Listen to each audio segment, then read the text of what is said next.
what point did you identify personally as a perfumer? Like at this art fair, did you feel like a No. perfumer or did you feel like an artist who made a perfume? No, I still have like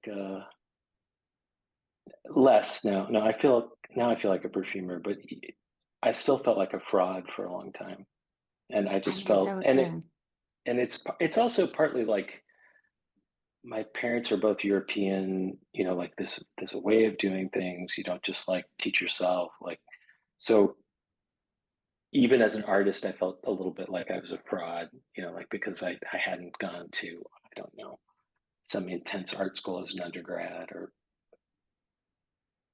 probably in the last 3 or 4 years, I feel like I can call myself a perfumer. Even That's though so everybody was saying they interesting. liked what I was doing. And What I, was the I shift for did, you that made you feel like I'm a perfumer? um, I think it's recognizing that the brand has sort of held its own over time and that Yeah. people really do. It's not just a novelty. I have fans who have been following the brand since it started.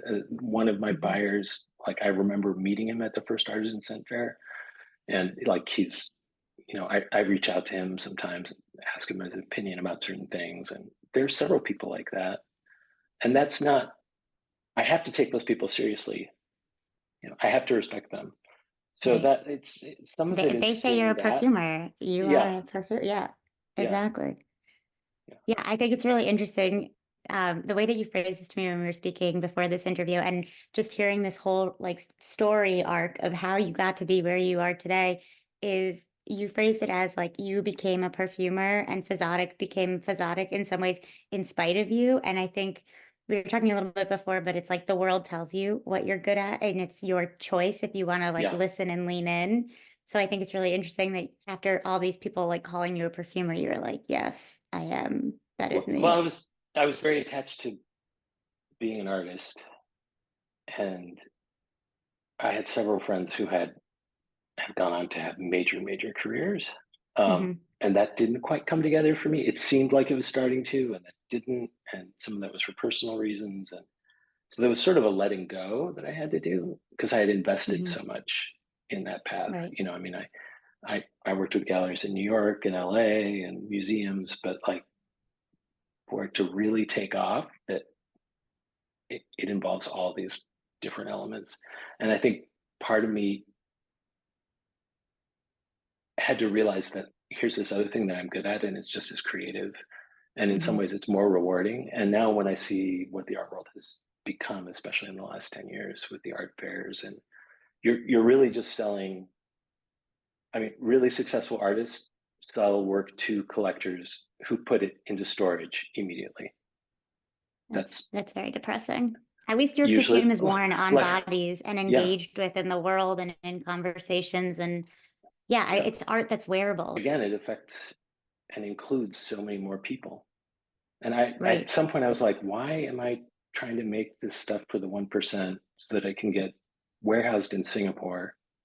Hmm. And like, when on the other, I have this popular market here and these Yeah. engaged people. And I also think like when somebody likes this was very touching to me early on.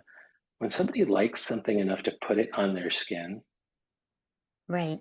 on their body and wear it, like that is And make it like profound. their point of view and how they want to be Yeah. perceived in the world. Yeah. That's no small thing. I Right. never take that for granted. And the more I do this, the more I want to meet people and offer them something really meaningful. And part of Physotic is to really exemplify the value of art in everyday life. And so I want, Mm. I don't want my brand to smell like every other brand. I want people to find, I mean, you can find great perfumes out there. There's tons of them.